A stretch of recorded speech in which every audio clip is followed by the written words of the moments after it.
ಕ್ಷಮಿಸಬೇಕು.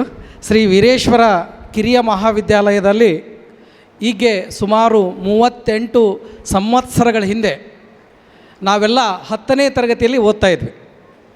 ಆ 10ನೇ ತರಗತಿ ಓದ್ತಾ ಇರ್ತಕ್ಕಂಥ ಸಂದರ್ಭದಲ್ಲಿ ನಾವು ಶಿಕ್ಷಕರಿಂದ ಪಡೆದಂಥ ಅನುಭವಗಳನ್ನು ನಾನು ಇಲ್ಲಿ ಮಾತನಾಡಲಿಕ್ಕೆ ನಿಮ್ಮ ಮುಂದೆ ಸೇರಿದ್ದೇನೆ.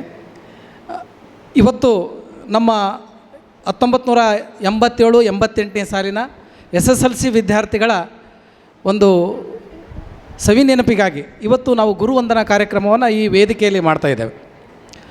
DVG ಅವರ ಈ ಒಂದು ವೇದಿಕೆಯಲ್ಲಿ ಉಪಸ್ಥಿತಿರ್ತಕ್ಕಂಥ ನನ್ನೆಲ್ಲ ಗುರುವರ್ಯರಿಗೆ ನಾನು ಶಿರಸಾಷ್ಟಾಂಗ ನಮಸ್ಕಾರಗಳನ್ನು ಮಾಡ್ತಾ, ಇಲ್ಲಿ ವೇದಿಕೆ ಮೇಲೆ ಉಪಸ್ಥಿತರಿರ್ತಕ್ಕಂಥ ನನ್ನೆಲ್ಲ ಸ್ನೇಹಿತರಿಗೆ ಮತ್ತು ಆ ಸ್ನೇಹಿತರ ಬಂಧು ಬಾಂಧವರಿಗೆ ಈ ಒಂದು ಕಾರ್ಯಕ್ರಮಕ್ಕೆ ಮತ್ತೊಮ್ಮೆ ಸ್ವಾಗತಿಸ್ತಾ ನನ್ನ ಅನಿಸಿಕೆಗಳನ್ನು ಹೇಳಲಿಕ್ಕೆ ಇಷ್ಟಪಡ್ತೀನಿ.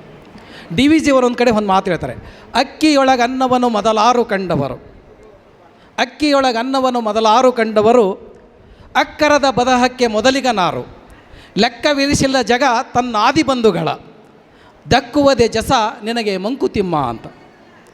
ಅಂದರೆ ವಿಜ್ಞಾನ ಏನೇನೋ ಕಂಡುಹಿಡಿಬೋದು, ಆದರೆ ಅಕ್ಕಿಯೊಳಗೆ ಅನ್ನ ಆದಂತ ಯಾರು ಕಂಡಿರೋದು ಯಾರಿಗೂ ಗೊತ್ತಿಲ್ಲ.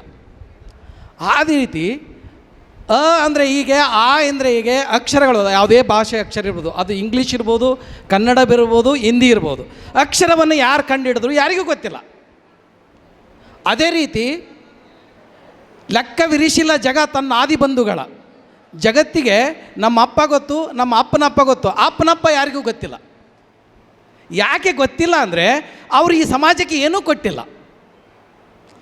ಆದರೆ ಗುರುಗಳಾದವರು ಅಕ್ಕರದ ಬರಹಕ್ಕೆ ಮೊದಲಿಗ ನಾರು ಗೊತ್ತಿಲ್ಲ, ಆದರೆ ಅಕ್ಕರವನ್ನು ಅಂದರೆ ಅಕ್ಷರವನ್ನು ನಮಗೆ ಯಾರು ಕಲಿಸ್ಯಾರನ್ನೋ ನಮಗೆ ಗೊತ್ತು. ಆ ಅಕ್ಷರವನ್ನು ಕಲಿಸಿದವರಿಗೆ ನಾವು ಋಣವನ್ನು ತೀರಿಸುವ ಸಲುವಾಗಿ ಈ ಒಂದು ಕಾರ್ಯಕ್ರಮವನ್ನು ಇವತ್ತು ಮಾಡ್ತಾಯಿದ್ದೇವೆ. ಇವತ್ತು ಹಿಂದೆ ನಾವು 38 ವರ್ಷಗಳ ಹಿಂದೆ ನಾವು ಓದ್ತಾ ಇದ್ದಾಗ ಅವತ್ತು ಸೋಷಿಯಲ್ ಮೀಡಿಯಾ ಇರಲಿಲ್ಲ. ನಮ್ಮ ಮೀಡಿಯಾ ಅಂದರೆ ಇವರೇ, ಎಲ್ಲ ಮೀಡಿಯಾ ಇವರೇ. ಅಂದರೆ ಶಿಕ್ಷಕನಾದವನನ್ನು ವಿದ್ಯಾರ್ಥಿಗಳು ಅನುಕರಿಸ್ತಾರೆ, ಅವರು ಹೇಳಿದ್ದನ್ನು ಕೇಳಲ್ಲ. ಆದರೆ ಇವರೆಲ್ಲ ಎಷ್ಟು ಅವರು ಹೇಳಿದ್ದ ಮಾತುಗಳು ಇಂದಿಗೂ ನೆನಪಿದೆ. ASP ಸರ್ ನಮಗೆ 10th ಕ್ಲಾಸಿಗೆ ಕ್ಲಾಸ್ ಟೀಚರ್ ಇದ್ದರು. ಅವರು ಇಂಗ್ಲೀಷ್ ಪಾಠ ಮಾಡ್ತಾರೆ. A spark neglected burns the house, ಇಂದಿಗೂ ನನ್ನ ನೆನಪಿನಲ್ಲಿದೆ. ಆದರೆ PUCಯಲ್ಲಿ ಓದಿದ್ದು, ಡಿಗ್ರಿಯಲ್ಲಿ ಓದಿದ್ದು ನೆನಪಿಲ್ಲ. A spark neglected burns the house ಇಂದಿಗೂ ನೆನಪಿದೆ. ನಡಗಟ್ಟಿ ಸರ್ ಹೇಳ್ತಕ್ಕಂಥ ಕನ್ನಡ, ಬಂಕಾಪುರದಲ್ಲಿ ರನ್ನಮಯ್ಯ, ಕೊಂಡು ತಂದು ಹೊತ್ತು ಮಾರಿ ಲಾಭ ಗಳಿಸದೆ ವಿದ್ಯೆಯನ್ನು ಬಳಿಯ ಮಲಾರವೇ ಅಂತ ಹೇಳಿದ್ದು ಇಂದಿಗೂ ನೆನಪಿದೆ. ಗೊಳಸಂಗಿ ಸರ್ ಅವರು ಹಿಂದಿ ವಿಷಯ ಶಿಕ್ಷಕರಾಗಿದ್ದರೂ ಕೂಡ ಅವರ ಕನ್ನಡದ ಮೇಲೆ ಅವರ ಪಾಂಡಿತ್ಯ ಅಭೂತಪೂರ್ವವಾದದ್ದು. ಅವರು ವೀರೇಶ್ವರ ಶರಣರ ಬಗ್ಗೆ ನಿನ್ನ ಮಹಿಮೇಲೆಂದು ಬಣ್ಣಿಪು ವೀರೇಶ ಬಣ್ಣಿಸಲು ಎನ್ನೊಳಗೆ ಹೇಳು ಮಹೇಶ ಅಂತೇಳಿ ಬರೆದದ್ದನ್ನು ನಾವು ದಿನ ಹಾಸ್ಟೆಲ್ನೇ ಆಡ್ತಾಯಿದ್ವಿ. ನಮ್ಮ ಇಟಗಿ ಸರ್ ಅವ್ರು ಹೇಳಿದ್ದು ಇನ್ನೂ ನೆನಪಿನಿದೆ, ನೀವು ಅಕ್ಷರಗಳನ್ನು ಬರೀಬೇಕಾದ್ರೆ ಕಡ್ಡಿ ಪೆನ್ನಲ್ಲೇ ಬರೀಬಾರ್ದು, ಪತ್ತಿ ಪೆನ್ನಲ್ಲೇ ಬರೀಬೇಕು. ಯಾಕಂದರೆ ಕಡ್ಡಿ ಪೆನ್ನಲ್ಲೇ ಬರೆಯೋದ್ರಿಂದ ನಿಮ್ಮ ಸ್ನಾಯುಗಳು ಸವಿತವೆ. ಈಗೂ ಕೂಡ ನಮ್ಮ ಹೈಸ್ಕೂಲ್, ನಾನೇ ಕೂಡ 12 ವರ್ಷಗಳ ಕಾಲ ಹೈಸ್ಕೂಲ್ ಟೀಚರ್ ಆಗಿ, 8 ವರ್ಷಗಳ ಕಾಲ KES ಹೆಡ್ ಮಾಸ್ಟರಾಗಿ HM ಆಗಿ, ಹೀಗೆ ಶಿಕ್ಷಣ ಇಲಾಖೆಯಲ್ಲಿ ಅಧಿಕಾರಿಯಾಗಿ ಕೆಲಸ ಮಾಡ್ತಾಯಿದ್ದೇನೆ. ಆದರೆ ಇವರೇನು ಮಾಡ್ಯಾರಲ್ಲ ಹಂಗೆ ಮಾಡೋಕ್ಕೆ ನನಗೆ ಆಗಲಿಲ್ಲ. ಅವ್ರ ಬಳಿ ಎಂಥ ಒಂದು ಶಕ್ತಿ ಇತ್ತು ಅಂದರೆ, ಇವತ್ತು ಹೇಳ್ತಾರೆ ನಮ್ಮ ಸಮಾಜದಲ್ಲಿ ಗುರುವಿಗೆ ಎಂಥ ಸ್ಥಾನ ಇದೆ. ವಿದ್ಯೆ ಕಲಿಸದ ತಂದೆ, ಬುದ್ಧಿ ಹೇಳದ ಗುರುವು, ಬಿದ್ದಿರಲು ಬಂದು ನೋಡದ ತಾಯಿ, ಈ ಮೂವರು ಸುದ್ದಿ ವೈರಿಗಳು ಸರ್ವಜ್ಞ ಅಂತ. ಅಂದರೆ ನಮ್ಮ ಸಮಾಜ, ನಮ್ಮ ಸಾಮಾಜೀಕರಣ ವ್ಯವಸ್ಥೆಯಲ್ಲಿ ಗುರುವಿಗೆ ಎಂಥ ಸ್ಥಾನ ಕೊಟ್ಟಿದೆ. ಗುರುವಿಗೆ ಅದಕ್ಕೆ ನಮ್ಮ ಗೊಳಸಂಗಿ ಗುರುಗಳು ಮತ್ತು ನಮ್ಮ ಹಾದಿಮನಿ ಸರ್ ಹೇಳಿದರು, ಇವತ್ತು ನಾವು ಯಾರಿಗಾದರೂ ಗೌರವ ಕೊಡ್ತೀವಿ ಅಂದರೆ ಅದು ಗುರುಗಳಿಗೆ ಮಾತ್ರ ಕೊಡ್ತೀವಿ. ಇವತ್ತು ಸಮಾಜ ಹೆಚ್ಚಾಗಿ ಕೊಡ್ಬೇಕು. ಕಾಲ ಕೆಟ್ಟದಂತ ನಾವು ಮಾತಾಡ್ತೀವಿ, ಕಾಲ ಕೆಟ್ಟಿಲ್ಲಪ್ಪ ನಿಮ್ಮ ತಲೆ ಕೆಟ್ಟದ ಅಂತ ಹೇಳ್ತಾರೆ. ಅಂದರೆ ಗುರುವಿಗೆ ಯಾವಾಗಲೂ ಬೆಲೆ ಇದೆ. ಬಂಗಾರ ಎಲ್ಲಿ ಬಿದ್ದರೂ ಬಂಗಾರನೇ ಅದು. ನೀವು ಬಂಗಾರ ಬಿದ್ದದಂತ ಎಲ್ಲರ ಪೈಖಾನೆಯೊಳಗೆ ಬಂಗಾರ ಬಿದ್ದು ಬಿಡ್ತೀವಿ ನಾವು, ಹೆಂಗಾರ ಮಾಡಿ ತೆಗಿತೀವಿ ಅದನ್ನು. ಹಾಗೆ ಈ ಗುರುಗಳು ನಮಗೆ ಇಟಗಿ ಸರ್ ಆಗಲಿ ಮತ್ತು ಕುಪ್ಪಸ್ ಸರ್ ಆಗಲಿ, ಸ್ಥಾವರಮಠ ಸರ್ ನಮಗೆ 8ನೇ ಕ್ಲಾಸಿಗಿದ್ದಾಗ ಫಸ್ಟ್ ನಾವು ಶಾಲೆಗೆ ಎಂಟ್ರಿ ಆದಾಗ ಅವರು ನಮ್ಮ ಕ್ಲಾಸ್ ಟೀಚರು. ಮೋಟಿಗೆ ಮೇಡಮ್ ಅವರು ಭಾಳ ನಿಜವಾಗಿ ಅವರು ಮಾತೃ ಹೃದಯಿಗಳು. ಅವ್ರು ಎಂದಿಗೂ ಸಿಟ್ಟು ಬರ್ತಿರಲಿಲ್ಲ. ಸಿಟ್ಟು ಬಂದರೆ ಡಸ್ಟ್ರೇ ಅವ್ರ ಆಯುಧ, ಡಸ್ಟ್ ತೊಗೊಂಡು ಹೊಡಿತಿದ್ರು ಅವರು. ಅವರ ಡಸ್ಟ್ರಿಂದ ನಮ್ಮ ತಲೆಗಳಿಗೆ ಏಟು ಬಿದ್ದಾವೆ. ಇನ್ನು ನಮ್ಮ ದೈಹಿಕ ಶಿಕ್ಷಕರಾದಂಥ ಬಿರಾದರ್ ಸರ್ ಅವರು, ಅವರ ಒಂದು ಬೆಲ್ಟ್ಲಿಂದ ಏಡ್ ತಿನ್ನಲಾರ್ದವ್ರು ಯಾರೂ ಇಲ್ಲ. ಅವರ ರುಚಿ, ಬೆಲ್ಟಿನ ರುಚಿ ಇನ್ನೂ ನಮಗೆ ನಮ್ಮ ದೇಹದ ಮ್ಯಾಗ ಅದಾವ. ಅಂದರೆ ಅವರು ಹೊಡಿತಕ್ಕಂಥ ರೀತಿ ಇಂದಿಗೂ ಕೂಡ ನಮಗೇನು ಪೆಟ್ಟು ತರಿಸಿಲ್ಲ. ಅದು ನಮಗೆ ಒಂದು ಸರಿ ದಾರಿಗೆ ತಂದಿದೆ. ಈ ಒಂದು ಸಂದರ್ಭದಲ್ಲಿ ಇಂಥ ಮಠ್ ಸರ್ ಅವರು ನಮಗೆ ಅದ್ಭುತವಾದಂಥ ಚಿತ್ರಕಲೆಯನ್ನು ಕಲಿಸಿದ್ದಾರೆ. ಈ ಎಲ್ಲ ಬಿಜ್ಜೂರು ಸರ್ ಅವರು ನಮ್ಮ 9th ಕ್ಲಾಸಿಗೆ ಒಳ್ಳೆಯ ಇಂಗ್ಲೀಷನ್ನು ಕಲಿಸಿದ್ದಾರೆ. ಈ ಎಲ್ಲ ಆದರೂ ನಮ್ಮ ಗೌಡ್ರ ಸರ್ ಅವರು ನಮಗೆ ಆಫೀಸಿಯಲ್ ಕೆಲಸಗಳಲ್ಲಿ ನಮಗೆ ಸಹಕಾರ ನೀಡಿದ್ದಾರೆ. ನಮ್ಮ ಅತ್ತಾರವರು ನಮ್ಮೆಲ್ಲ ಕ್ಲಾಸ್ ರೂಮ್ಗಳನ್ನು ಕ್ಲೀನಾಗಿ ಇಡ್ತಕ್ಕಂಥ ಕೆಲಸದಲ್ಲಿ ನಮ್ಮ ಭಜಂತ್ರಿಯವರು ಅವರೆಲ್ಲ ಕೆಲಸ ಮಾಡಿದ್ದಾರೆ. ಈ ನಿಟ್ಟಿನಲ್ಲಿ ಹಾದಿಮನಿ ಸರ್ ಅಂದರೆ ಅವರು ನಿಜವಾಗಿಯೂ ಮಾತೃ ಹೃದಯಗಳವರು. ಅವರು 8ನೇ ಕ್ಲಾಸ್ನಾಗ ನಾವು ಹೈಸ್ಕೂಲ್ಗೆ ಬಂದಾಗ ಹಾಸ್ಟೆಲಲ್ಲಿದ್ವಿ. ಆ ಹಾಸ್ಟೆಲ್ನಲ್ಲಿ ಅವರು ರೂಮ್ ಅಲಾಟ್ಮೆಂಟ್ ಮಾಡೋದು ಹಾದಿಮನಿ ಸರ್ ಕೆಲಸ. ನಮ್ಮ ಹಾಸ್ಟೆಲ್ ಕ್ಷತ್ರಿ ಸರ್ ಅಂತಿದ್ರು, ಹಾಸ್ಟೆಲ್ ಉಸ್ತುವಾರಿ ನೋಡ್ಕೊಳ್ಳೋರು. ಅವರು ಹಾದಿಮನಿ ಸರ್ ಬರ್ತಾರಂದ್ರೆ ಅವ್ರು ಇವತ್ತು ರೂಮ್ ಅಲಾಟ್ಮೆಂಟ್ ಮಾಡ್ತಾರೆ. ನಮಗೆ ಯಾವ ಒಳ್ಳೆಯ ರೂಮ್ ಕೊಡ್ತಾರೆ ಅವರು ಎಲ್ಲರಿಗೆ ನೋಡಿ ಕೊಡೋರು. ಹಾದಿಮನಿ ಸರ್ನ ನಾವು ಜಾತಕ ಪಕ್ಷಿಯಿಂದ ಕಾಯ್ತಾಯಿದ್ವಿ. ಅಂದರೆ ಆದಿಮನಿ ಸರು ಅವರು ಯಾರ್ಯಾರಿಗೆ ಯಾವ್ಯಾವ ರೂಮ್ ಕೊಡಬೇಕಂತ ಅಲಾಟ್ ಮಾಡಿ, ಮತ್ತು ನಾವು ರಿಕ್ವೆಸ್ಟ್ ಮಾಡ್ಕೊಂಡಾಗ ನಾನು ರಿಕ್ವೆಸ್ಟಿಗೆ ಮನ್ನಣೆ ಕೊಟ್ಟು ಆ ರೂಮ್ಗಳನ್ನು ಅಲಾಟ್ ಮಾಡ್ತಾಯಿದ್ರು. ಇವೆಲ್ಲ ನಮ್ಮ ಇಂದಿಗೂ ನಮ್ಮ ಸ್ಮೃತಿ ಪಟಲದಲ್ಲಿವೆ. ಅದಕ್ಕೆ ಸರ್ವಜ್ಞ ಒಂದು ಕೇಳ್ತಾನೆ, ಈ ವಿದ್ಯೆ ಅನ್ನೋದು ಎಷ್ಟು ಮಹತ್ವ ಅಂದರೆ, ವಿದ್ಯೆಯ ಮಹತ್ವ ಭಾಳ ಸರ್ವಜ್ಞ ಒಂದು ಕಡೆ ಹೇಳ್ತಾನೆ. ಏನಂದರೆ, ಸೂರ್ಯನಿಗಿಂತಲೂ ವಿದ್ಯೆ ಬಹಳ ಶ್ರೇಷ್ಠವಾದದ್ದು. ಸೂರ್ಯಪ್ರಕಾಶ ಎಷ್ಟು ಪ್ರಕಾರವಾದದ್ದು, ವಿದ್ಯೆ ಕೂಡ ಅಷ್ಟೇ ಮುಖ್ಯ. ಹಾಗಾಗಿ ಈಗ ಗುರುವಿನ ಬಗ್ಗೆ ಸರ್ವಜ್ಞ ಮತ್ತೊಂದು ಕಡೆ ಹೇಳ್ತಾನೆ. ನಾನು ಆಗಲೇ ನೋಡ್ತಾ ಇದ್ದೆ, ಗುರುವನ್ನು ನರನೆಂದವನಿಗೆ, ಅಂದರೆ ಗುರುವನ್ನು ಮನುಷ್ಯನೆಂದವನಿಗೆ, ಹರನನ್ನು ಶಿಲೆ ಎಂದವನಿಗೆ. ಅಂದರೆ ಹರ ಅಂದರೆ ನಾವು ಏನು ಅದನ್ನು ಕಲ್ಲಿನ ಮೂರ್ತಿ ಅಂತ ಕೆಲವರು ಹೇಳ್ತಾರೆ ನಾಸ್ತಿಕರು. ಗುರುವನ್ನು ನರನೆಂದವನಿಗೆ, ಹರನನ್ನು ಶಿಲೆ ಎಂದವನಿಗೆ, ಗುರುಪ್ರಸಾದವ ಎಂಜಲು ಎಂದವನಿಗೆ ನರಕ ತಪ್ಪದು ಸರ್ವಜ್ಞ ಅಂತ. ಅಂದರೆ ಗುರುವನ್ನು ನಾವು ಯಾವಾಗಲೂ ಮನುಷ್ಯ ಅನ್ನಬಾರ್ದು. ಅವನಿಗೆ ಆತ ಯಾವಾಗಲೂ ಗುರುವೇ. ಅಂದರೆ ಅವನಿಗೆ ಹರ ಮುನಿದರೂ ಗುರು ಕಾಯುವನು ಅಂತಾರೆ. ಅಂದರೆ ಗುರುವಿಗೆ ಅಂಥ ಶಕ್ತಿ ಇದೆ. ನಮ್ಮ ನಭೋಮಂಡಲದಲ್ಲಿ ಭಾಳ ಪ್ರಕಾಶಮಾನವಾದಂಥ ಒಂದು ಗ್ರಹ, ಅದು ಗುರುಗ್ರಹ ಅಂತ ಇಟ್ಟಿವೆ. ಅಂದರೆ ಗುರು ಅನ್ನೋನು ಯಾವಾಗಲೂ ದೊಡ್ಡವನೇ. ಹಾಗಾಗಿ ತಾವೆಲ್ಲ ನಮಗೆ ಹೈಸ್ಕೂಲ್ನಲ್ಲೇ ಕಲಿಸಿರ್ಬೋದು ಸರ್, ಆದರೆ ನಾವು ಸ್ನಾತಕೋತ್ತರ ಪದವಿ ಪಡೆದಿದ್ದೇವೆ, BEd ಪದವಿ ಪಡೆದಿದ್ದೇವೆ. ಅಂತ ಕಲಿಸಿದಂಥ ಯಾರೂ ಶಿಕ್ಷಕರು ನಮ್ಮ ಮನಸ್ಸಿನಲ್ಲಿಲ್ಲ. ತಾವು ಮಾತ್ರ ಇಂದಿಗೂ ಕೂಡ ನಮ್ಮ ಮನಸ್ಸಿನಲ್ಲಿದ್ದೀರಿ. ನಿಮಗೆ ಯಾವಾಗಲೂ ನಮ್ಮ ಮನಸ್ಸಿನಲ್ಲಿ ತಮಗೆಲ್ಲರಿಗೂ ಪೂಜ್ಯನೀಯ ಸ್ಥಾನವಿದೆ. ತಾವೆಲ್ಲರೂ ನಾವು ದಿನನಿತ್ಯ ನೀವು ಕೊಟ್ಟಂಥ ವಿದ್ಯೆ ಎಂಬ ಭಿಕ್ಷೆಯಿಂದ ನಾವು ಇವತ್ತು ಜೀವನ ಸಾಗಿಸ್ತಾ ಇದ್ದೇವೆ. ಅದಕ್ಕಾಗಿ ಆ ಒಂದು ಋಣ ತೀರಿಸಲಿಕ್ಕೆ ಇಂದು ಕಾರ್ಯಕ್ರಮವನ್ನು ನಾವು ಆಯೋಜನೆ ಮಾಡಿದ್ದೇವೆ. ಈ ಒಂದು ಕಾರ್ಯಕ್ರಮದಲ್ಲಿ ತಾವು ಈ ಒಂದು ನಮ್ಮ ಒಂದು ಋಣವನ್ನು ತೀರಿಸಲಿಕ್ಕೆ ಕರೆದಂಥ ಈ ಕಾರ್ಯಕ್ರಮ ತಾವೆಲ್ಲ ಬಂದು ನಮ್ಮನ್ನೆಲ್ಲ ಹರಸಿದ್ದಕ್ಕಾಗಿ ನಿಮ್ಮೆಲ್ಲರಿಗೂ, ನಮ್ಮೆಲ್ಲ ಸ್ನೇಹಿತರ ಪರವಾಗಿ, ನಮ್ಮ ಸ್ನೇಹಿತರ ಎಲ್ಲ ಬಂಧುಗಳ ಪರವಾಗಿ ನಿಮ್ಮ ಶ್ರೀಚರಣಗಳಿಗೆ ಇನ್ನೊಮ್ಮೆ ವಂದಿಸಿ ನನ್ನ ಮಾತು ಮುಗಿಸ್ತೀನಿ. ನಮಸ್ಕಾರ, ಧನ್ಯವಾದಗಳು. ಮಾಳಜಿಯವರು ಒಂದೆರಡು ಮಾತು ಮಾಡ್ಕೊಂತ ಕೇಳ್ಕೊಳ್ತೀನಿ. ಬಸವಲಿಂಗಾಯ ನಮಃ. ವೇದಿಕೆಯ ಮೇಲೆ ಆಸೀನರಾದಂಥ ಎಲ್ಲ ಗಣ್ಯಮಾನ್ಯರಿಗೆ, ಸಹೋದರ ಸಹೋದರಿಯರೇ, ನಾನೀಗ ಹಳೆಯ ವಿದ್ಯಾರ್ಥಿನಿಯರಂತ ಹೇಳಕ್ಕೆ ಬಯಸೋದಲ್ಲ. ಯಾಕಂದರೆ ಈಗಾಗಲೇ ನೀವು ಗ್ರೋನಪ್ಸ್ ದೊಡ್ಡ ದೊಡ್ಡ ಹುದ್ದೆಗಳಲ್ಲಿ ಇದ್ದೀರಿ, ರಿಟೈರು ಆಗಿರಿ. ಆದ್ದರಿಂದ ನಾನು ಸಹೋದರ ಸಹೋದರಿಯರನ್ನೋದೇ ನನಗೆ ಭಾಳ ಇಷ್ಟ ಅನ್ನಿಸ್ತದೆ. ಈಗಾಗಲೇ ಭಾಳ ಚೆನ್ನಾಗಿ ಎಲ್ಲರೂ ಮಾತಾಡಿದ್ದಾರೆ. ನಾ ಏನು ಸಾಹಿತಿ ಅಲ್ಲ, ಅಷ್ಟೊಂದು ನನಗೆ ಸಾಹಿತ್ಯ ಪರಿಣಿತಿಯೂ ನನಗಿಲ್ಲ. ಆದರೆ ನನಗೆ ತಿಳಿದೊಟ್ಟು ಹೇಳಬೇಕಾದ್ರೆ ಈ ಕಾರ್ಯಕ್ರಮ ಭಾಳ ಅತ್ಯಂತ ಅದ್ಭುತವಾಗಿ ಮಾಡಿದಿರಿ. ಅದ್ಭುತ ಕಾರ್ಯಕ್ರಮದ ಬಗ್ಗೆ ಹೇಳಬೇಕಾದ್ರೆ, ಒಂದೊಂದು ವರ್ಡಿನಲ್ಲಿ ಹೇಳಬೇಕಾದ್ರೆ ಅದ್ಭುತ, ಅಮ್ಯಾಜಿಂಗ್, ಫಂಟಾಸ್ಟಿಕ್, ಇಷ್ಟೊಂದು ಭಾಳ ಅದ್ಭುತವಾದ ಕಾರ್ಯಕ್ರಮ ಕೊಟ್ಟಿರಿ ನೀವು. ಇಲ್ಲಿವರೆಗೆ ನಾವು ಸಾಮಾನ್ಯವಾಗಿ 10-11 ಇಂಥ ಸಮಾರಂಭಗಳು ನೆರವೇರಿಸಲ್ಪಟ್ಟವ.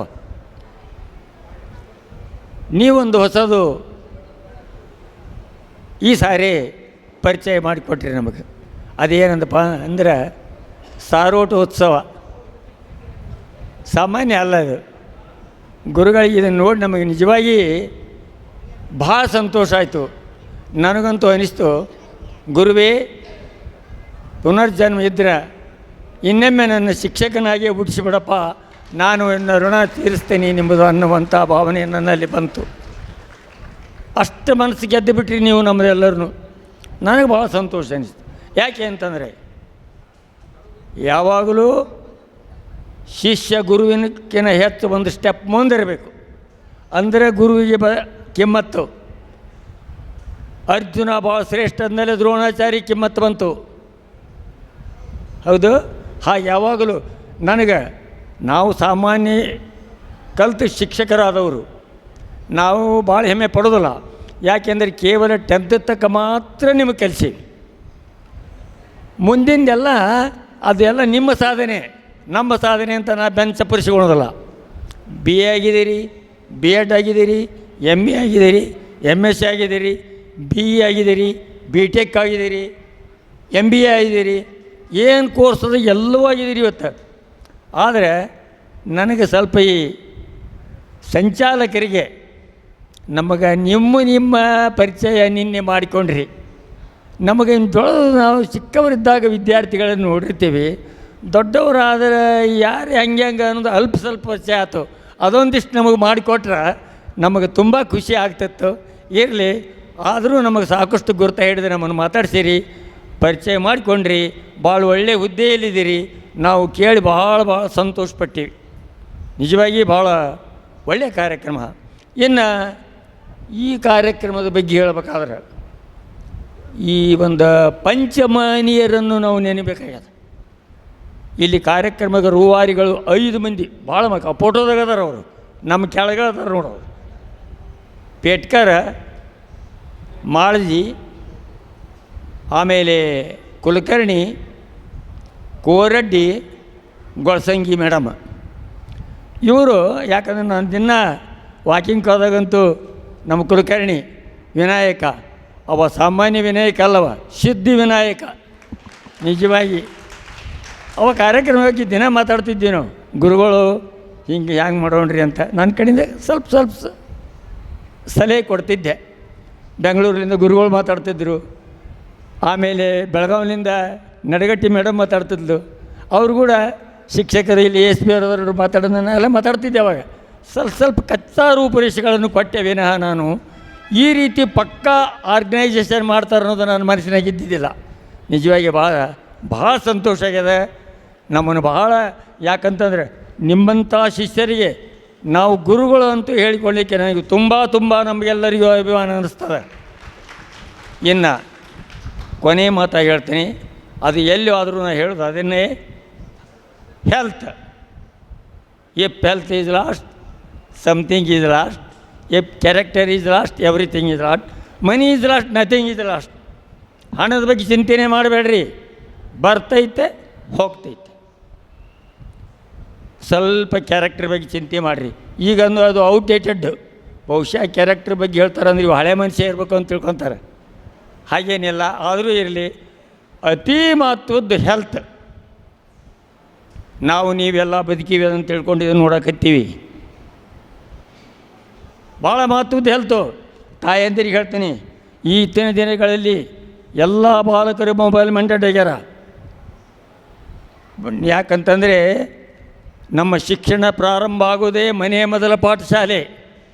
ತಾಯಿ ಮೊದಲು ಜನನಿ, ಅವಳೇ ನಮಗೆ ಗುರು. ಆದ್ದರಿಂದ ನಿಮಗೆ ಭಾಳ ಜವಾಬ್ದಾರಿ ಅದ. ಆಮೇಲೆ ಪಾಲಕರಿಗೂ ನೀವು ಕೂಡ ಅಷ್ಟೇ ಮಕ್ಕಳ ಬಗ್ಗೆ ಕಾಳಜಿ ವಹಿಸ್ರಿ. ಇನ್ನು ಹೆಲ್ತ್ ಪಾಯಿಂಟ್ ಆಫ್ ವ್ಯೂ 2 ಹೇಳ್ತೇನೆ ನಿಮಗೆ. 2 ಇದರಲ್ಲಿ ನಾವು ಸ್ವಲ್ಪ ಇಕ್ವೇಷನ್ ಏನಪ್ಪ ಅಂದ್ರೆ, hard choice easy life, easy choice hard life. ನೋಡಿದ್ದು ನೀವೇ ಮಾಡಿಕೊಡಿದ್ರಿ. ಎದ್ರಾಗೈತಪ್ಪ ಅಂತಂದ್ರೆ, ನೀವೆಲ್ಲರೂ ಆರ್ಟ್ ಆಫ್ ಲಿವಿಂಗ್ ನೋಡಿದ್ದೀರಿ, ಗೊತ್ತು. ಇದು ಎದ್ರಾಗೈತಪ್ಪ ಅಂದ್ರೆ ಆರ್ಟ್ ಆಫ್ ಲೇಜಿನೆಸ್ನಾಗೈತಿ. ಆರ್ಟ್ ಆಫ್ ಲೇಜಿನೆಸ್ ಅನ್ನೋದು ಒಂದು ಇಂಗ್ಲೀಷ್ನ ಬುಕ್ ಅದು, ಅದರಾಗದೆ ಇಷ್ಟೇ ಹೇಳ್ತೀನಿ ನಿಮಗೆ. ಹಾರ್ಡ್ ಚಾಯ್ಸ್ ಅಂತಂದ್ರೆ ನಾವು ಸಣ್ಣವರಾಗಲಿ ಯಾವಾಗರಾಗಲಿ ನಮ್ಮ ಆಯ್ಕೆ ಸ್ವಲ್ಪ ಕಠಿಣ ಇದ್ರೆ ಮುಂಬರುವಂಥ ಜೀವನ ಭಾಳ ಸುಲಭ ಆಗ್ತದೆ, ಸರಳ ಆಗ್ತದೆ. ಅಕಸ್ಮಾತ್ ನಾವು ಈಜಿ ಚಾಯ್ಸು, ನಮಗೇನು ಬೇಡ್ರಿ, ತ್ರಾಸು ಬೇಡ್ರಿ, ನಾವು ಆರಾಮಾಗಿ ಇರ್ತೀವಿ, ಮೊಬೈಲ ನೋಡ್ತೀವಿ, ನಮಗೇನು ಬೇಡ ಅಂದ್ರೆ ಮುಂಬರುವ ದಿನಗಳೆಲ್ಲ ಹಾರ್ಡ್ ಲೈಫ್, ಅಡ್ಡಾಡೋಕ್ಕಾಗೋದಿಲ್ಲ, ಮೈಂಡ್ ಹೋಗ್ತದೆ. ನಾ ಹೇಳೋದು ನಿಮಗಲ್ಲ, ವಯಸ್ಸಾಗ್ಯದ ಹುಡುಗ್ರ ಸಲ ಹೇಳ್ತೇನೆ ನಾನು, ಹೌದಾ? ಆದ್ದರಿಂದ ನಿಮ್ಮ ಮಕ್ಕಳಿಗೆ ವ್ಯಾಯಾಮ ಮಾಡಕತ್ತೀರಿ. ದೈಹಿಕ ದಂಡನೆ ಭಾಳ ಮಹತ್ವದ್ದು. ಫಿಸಿಕಲ್ ಫಿಟ್ನೆಸ್ ಬರಬೇಕಾದ್ರೆ ನಾವು ವ್ಯಾಯಾಮ ಮಾಡಲೇಬೇಕು. ವಾಕಿಂಗ್ ಹೋಗ್ರಲ್ಲ, ಹೊಲ ಇದ್ದರು ಹೊಲದ ಕಡೆ ಹೋಗ್ರಿ, ನಿಮಗೆಲ್ಲ ಹೊಲ ಇದ್ರೆ ಬುತ್ತಿ ತೊಗೊಂಡು ಹೋಗ್ರಿ ಹೊಲಕ್ಕೆ, ಕಬ್ಬಿಗೆ ನೀರು ಬಿಡೋಕ್ಕೆ ಹೋಗ್ರಿ. ಇವು ಏನು ಯಾವ ಪುಸ್ತಕದಾಗೂ ಬೆರೆದಿಲ್ಲ, ನಾವೇ ಕಲಿಬೇಕು. ಹೆಣ್ಮಕ್ಳು ದಿನ ಹೋಗ್ರಿ, ಈಗ ಅಲರ್ಟ್ ಆಗ್ಯಾರ. ನಾನು ನೋಡ್ತಿರ್ತೀರಿ ವಾಕಿಂಗ್ ಬರ್ಮೋ ಡೇರಿ ಎದರ್ ಪ್ಲಾಟ್ನಾಗ ಎಷ್ಟು ಮಂದಿ ಹೆಣ್ಮಕ್ಳು ವಾಕಿಂಗ್ ಮಾಡ್ತಾರೆ. ಈಗ ಅಲರ್ಟ್ ಬರಬೇಕದು, ಮನೆ ಬಿಟ್ಟು ಹೋಗೋದಿಲ್ಲ ರೀ ಅಂದ್ರೆ ವ್ಯಾಯಾಮ ಮಾಡಬೇಕು. ಹಿಂದಿನ ಹೆಣ್ಮಕ್ಳು ಯಾಕೆ ಸ್ಟ್ರಾಂಗ್ ಇದ್ದರು, ಬೀಸ್ತಿದ್ರು, ಕೊಡ್ತಿದ್ರು, ಹೊಲಕ್ಕೆ ಹೋಗ್ತು. ನಾವೆಲ್ಲ 6 ಕಿಲೋಮೀಟ್ರ್ ಹತ್ತಿ ಬಿಡ್ಸೋಕೆ ಹೋಗ್ತಿದ್ವಿ. 35-40 ಕಿಲೋ ಹತ್ತಿ ಗಂಟೆ ತಲೆ ಮ್ಯಾಗ ಹೊತ್ಕೊಂಡು ಊರಿಗೆ ಬರಬೇಕು. ಮತ್ತು ದೈಹಿಕ ಸ್ವಲ್ಪ, ಆದ್ದರಿಂದ ಈಗ ನಾವು ಆರಾಮದೀವಿ. ಹಾರ್ಡ್ ಚಾಯ್ಸ್ ಈಜಿ ಲೈಫ್, ಈಗ ಈಜಿ ಲೈಫ್ ಕಲಿತೀವಿ ನೋಡಿ ನಾವು. ನೀವು ಎಲ್ಲರೂ ಕೆಲವು ಮಂದಿ, ನಿಮಗಂತಲ್ಲ, ನೀವು ಓಕೆನೇ ಇದ್ದೀರಿ. ಕೆಲವು ಮಂದಿ ಇದೆಲ್ಲ ಹೋಗೋದಿಲ್ಲ, ಹೊಲಕ್ಕೆ ಹೋಗೋದಿಲ್ಲ, ಅಪಮಾನ ಅಂತ ತಿಳ್ಕೊತಾರೆ. ನೀರು ತರೋದು ಅದ್ಯಾಕೆ, ನಮ್ಮ ಮನೆಗೆ ನಳ ಅದಾವ ಅಂತಾರೆ. ವಾಕಿಂಗ್ ಹೋಗೋದಿಲ್ಲ. ಹೀಗೆ ಮಾಡಿದರೆ ಹೆಂಗೆ? ಬೇಕಿಲ್ಲ, ಆರೋಗ್ಯ ಬೇಕಾ, ಫಸ್ಟ್ ಹೆಲ್ತ್. ಆದ್ದರಿಂದ ಶಾಲೆಗೆ ಸಹಿತ ಹೇಳ್ತಿದ್ದೆ ನಾನು, discipline is first, study is next. ಯಾವಾಗಲೂ ಇಷ್ಟು ಹೇಳ್ತಿದ್ದೆ. ಇರಲಿ, ನಾ ಭಾಳ ಮಾತಾಡ್ದಂಗೆ ಆಯ್ತು. ದಯವಿಟ್ಟು ಈ ಏನಾದರೂ ಸ್ವಲ್ಪ ಹೆಚ್ಚು ಕಡಿಮೆ ಮಾತಾಡಿದ್ರೆ ಕ್ಷಮಿಸ್ರಿ. ಆದರೆ ಇಷ್ಟು ಮಾತ್ರ ಕರೆ, ನಿಮ್ಮನ್ನು ಇವತ್ತೇನು ನಮ್ಮನ್ನು ಸನ್ಮಾನ ಮಾಡಿ ಒಳ್ಳೆಯ ರೀತಿಯಿಂದ ನಡೆಸಿಕೊಂಡ್ರಲ್ಲ, ಈ ನಾವೆಲ್ಲರೂ ನಮ್ಮ ಜನ್ಮದಲ್ಲಿ ಎಂದೆಂದೂ ಮರೆಯುವುದಿಲ್ಲ. ನಿಮಗೂ ನಿಮ್ಮ ಕುಟುಂಬಕ್ಕೂ ನಿಮ್ಮ ಎಲ್ಲರೂ ಒಂದು ಬಳ್ಳಿ ಕರಿಕಿಯ ಕುಡಿಯಂಗೆ ಹಬ್ಬಲಿ. ದೇವರು ನಿಮಗೆಲ್ಲರಿಗೂ ಆಯುರ ಆರೋಗ್ಯ ಭಾಗ್ಯ ಸಿರಿ ಸಂಪತ್ತು ಕೊಟ್ಟು ನಿಮ್ಮನ್ನು ಕಾಪಾಡಲಿ ಅಂತ ಹಾರೈಸಿ ನನ್ನ ಭಾಷಣವನ್ನು ಮುಗಿಸುತ್ತೇನೆ. ಜೈ ಹಿಂದ್, ಜೈ ಕರ್ನಾಟಕ. ಅವ್ರ ಕಡೆ ಇನ್ನೊಂದು ಸಲ ಬಯಸ್ಕೋಬೇಕು, ಒಂದೊಂದರೇ ಹೊಡೆಸ್ಕೋಬೇಕು, ಯಾರೂ ಹೊಡೆಯೋರು ಉಳಿದಿಲ್ಲ ಅಂತ ಭಾಳ ಆಸೆ ಇದೆ ಸರ್. ಅದರ ಸಮಯ ನಮಗೆ ಕಾಯ್ತಾ ಇಲ್ಲ. ಈಗಾಗಲೇ ಅರ್ಧ ಕುರ್ಚಿ ಖಾಲಿ ಆಗ್ಯಾವು. ಆದರೂ ನಮ್ಮ ಅನುಪಮ ಬಿಟ್ಟು ತೆಳಗಿಳಿಯಾಗ್ತಾ ಇರಲಿಲ್ಲ. ನೀವು ಅಲ್ಲಿಂದ ಗುರುಗಳ ಬಗ್ಗೆ ಡ್ಯಾನ್ಸ್ ಮಾಡ್ಕೊತ ಎಲ್ಲ ಮೆರ್ಕೊಂಡು ಮಾಡ್ಕೊಂಬಂದಿರಿ. ನನಗೆ ಮಾತಾಡೋಕೆ ಅವಕಾಶ ಕೊಟ್ಟಿಲ್ಲಲ್ಲ ಅಂಥೇಳಿ ಜಗಳ ತೆಗಿತಾಳೆ ಅಂಥೇಳಿ ಸುದ್ದಿ ಅದ. ಅದಕ್ಕೆ 2 ನಿಮಿಷ ಅಂದರೆ 120 ಸೆಕೆಂಡ್ಗಳವರೆಗೆ ಅನುಪಮಾಗ ಮಾತಾಡಲಿಕ್ಕೆ ನಾವು ಕೊಡ್ತಾಯಿದ್ವಿ. ಸಹೋದರ, ಹಲೋ, ನನಗಿನ್ನ ಮಾತಾಡೋಕ್ಕಿಂತ ಮೊದಲೇ ನಮ್ಮ ಗುಂಡೂವರು ನನ್ನ ವೀಲ್ ಚೇರಿಗೆ ಬ್ರೇಕ್ ಹಾಕ್ದಂಗೆ ಕಾಣಕತ್ತಾರ. ನಾನು ಏನು ಸ್ವಲ್ಪ ಆಯ್ತಾಯ್ತು. ನಾನು ನನ್ನ ಬಗ್ಗೆ ಎಲ್ಲರಿಗೂ ಗೊತ್ತಿದ್ದು ಮಾತೈತೆ. ನಾನು ಫಸ್ಟ್ ಗುರುವಿನ ಬಗ್ಗೆ ಹೇಳಬೇಕಂದ್ರೆ ನಾವು ಒಂದು ವಚನ ಹೇಳ್ತೀನಿ. ಕಂಗಳಿದ್ದ ಬಳಿಕ ನೋಡಲಿಲ್ಲ, ಕಿವಿಗಳಿದ್ದ ಬಳಿಕ ಕೇಳಲಿಲ್ಲ, ಕೈಗಳಿದ್ದ ಬಳಿಕ ಪೂಜಿಸಲಿಲ್ಲ, ಮನಸ್ಸಿದ್ದ ಬಳಿಕ ನಿನ್ನ ನೆನೆಯಲಿಲ್ಲ, ಮಲ್ಲಿಕಾರ್ಜುನ ಮಹಾಂತ ದೇವ ಬಸವಣ್ಣ ಅಂಥೇಳಿ ನಾನು ಬಸವಣ್ಣನ ಒಂದು ವಚನ ಹೇಳ್ತಾ, ಈ ಪುಣ್ಯಭೂಮಿಯ ಪರಮೋಚ್ಚ ದೈವವಾದ ಮಹಾಶಿವ ಶರಣ ವೀರೇಶ್ವರರ ಗುರುದೇವಿ ತಾಯಿಯರ ಪಡಮಟ್ಟು ವೇದಿಕೆಯಲ್ಲಿ ಆಸೀನರಾದ ನನ್ನೆಲ್ಲ ಗುರುಗಳು, ನಮ್ಮೆಲ್ಲರ ಬಾಳು ಬೆಳಗಿದ ಮಾರ್ಗದರ್ಶಕರು ಆದಂಥ ಗುರುಗಳ ಪಾದಕ್ಕೆ ಕೋಟಿ ಕೋಟಿ ನಮನಗಳನ್ನು ಹೇಳುತ್ತಾ ನನ್ನ